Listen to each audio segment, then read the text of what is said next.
যে ব্যক্তি এক ওয়াক্ত সালাত ইচ্ছা করে ছেড়ে দিল, ফাকাদ খরাজা মিনাল মিল্লাহ, ওই ব্যক্তি ইসলাম থেকে খারিজ হয়ে গেল। ইসলাম থেকে খারিজ হলে জান্নাতি হয়ে যায় মনে হয় নাকি? বলেন তো, ইসলাম থেকে খারিজ হলে কি হয়ে যায়? জাহান্নাম আগে। ইসলাম থেকে খারিজ হয়ে গেলে কি হয়ে যায়?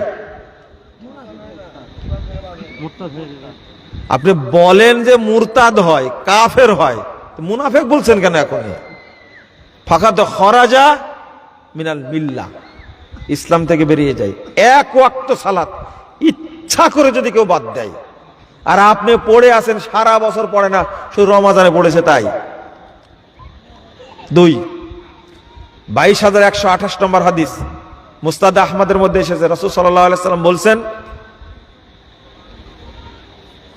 লা তাতরুকান্না সলাতান মাকতুবাতান মুতাআম্মিদান ফাইন্নাহু মান তারাকাস সলাতা মাকতুবাতান মুতাআম্মিদান ফাকাদ বারিয়াত মিনহু যিম্মাহ। আল্লাহ রাসূল বলছেন, এক ওয়াক্ত সালাত ইচ্ছা করে ছেড়ে দিও না। নিশ্চয়ই যে এক ওয়াক্ত সালাত ইচ্ছা করে ছেড়ে দেয়, আল্লাহর জিম্মা তার মধ্যে থেকে বেরিয়ে যায়। নাউযুবিল্লাহ, আস্তাগফিরুল্লাহ। কতগুলো হাদিস নেবেন? আর একটা হাদিস বলি, তাহলে এক ওয়াক্তের কথা বলছি। আজকে আসরের টাইম কয়টায় হয়েছে একটু বলেন তো দেখি? 4টায় টাইম হয়েছে, তাই না? কেউ বলতে পারবে না টাইমটা? না, আমি টাইমের কথা বলছি। জামাত তো আপনি 5:30 তো করতে পারেন, বলেন? হ্যাঁ, আজকে ওয়াক্ত কয়টায় হয়েছে সেটা বলেন দেখি দয়া করে। 3:40, তাই না? কে বললেন এটা? হাত তুলেন তো। ঠিক বলেছেন।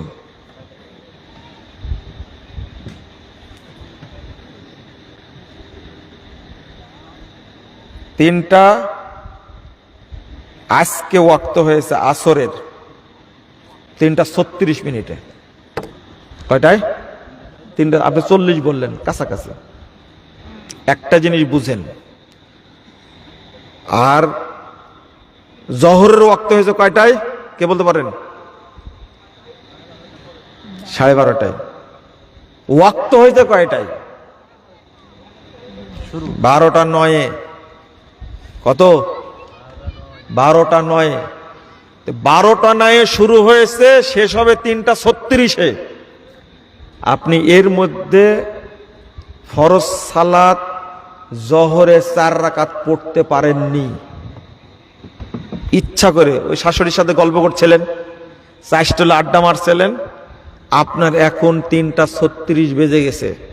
কয়টা বাজছে এখন? কোন ওয়াক্ত বলেন তো দেখি? আসর। জহর পড়া হয়নি, কি করবেন এখন? উত্তর দেন, চট করে উত্তর দেন না, সহজ তো। হ্যাঁ, আসরেরটা আগে পড়তে হবে। আর কেউ বলবেন না কিছু? এই এলাকায় আমার ওয়াজ চলে না। না, শুনছে, কিন্তু এর আগে আসেনি তো মনে হয়। এই কালীগঞ্জে প্রথম আসলাম, কিন্তু কালীগঞ্জের মধ্যে এত আলো এটা জানতাম না। এই পুরো এলাকাটা নাকি আহলাদিস এলাকা। আলহামদুলিল্লাহ, শুনে তো হতবাক।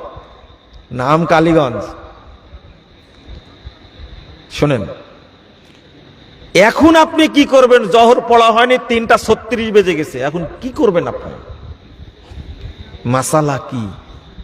ইচ্ছা করে পড়েনি জহর। আমার কথা না বলে হাদিসের কথা বলি। মান তারাকা সলাতা ফারজিন ওয়াহিদাতিন, যে ব্যক্তি এক ওয়াক্ত ফরজ সালাত ছেড়ে দিল, মুতাআম্মিদান, ইচ্ছা করে, হাত্তা ইয়াখরুজা ওয়াক্তুহা, ইতিমধ্যেই ওয়াক্তটা বেরিয়ে গেছে, ওয়াক্ত পার হয়ে গেছে, ফাহুয়া কাফিরুন মুরতাদ্দুন, সে কাফের, সে মুরতাদ। এরা সাহাবীদের বক্তব্য। আমাকে বুঝান, আপনি যে বললেন আসর পড়বেন, কেমনে আসর পড়বেন? আপনি আগে কি করা লাগবে? আগে ইসলাম গ্রহণ করা লাগবে, তারপরে পড়বেন আপনি শুধু আসর, আর জহর নাই। এই জহর যদি আপনি 1000 বারও পড়েন, কোনো লাভ হবে না, কারণ আপনি ইচ্ছা করে বাদ দিয়েছেন। জটিল ব্যাপার, আপনি এত সহজ মনে করেছেন। এর নাম সালাত। এটা জাকাতের মতো না, সিয়ামের মতো না, হজ্জের মতো না। চাইলেন এবার হজ করবেন, আগামী বছর করেন। আপনি সিয়াম পালন করতে পারেননি, সামনে মাসে করে নিব, করেন। কিন্তু সালাতের ক্ষেত্রে কোনো ছাড় নাই।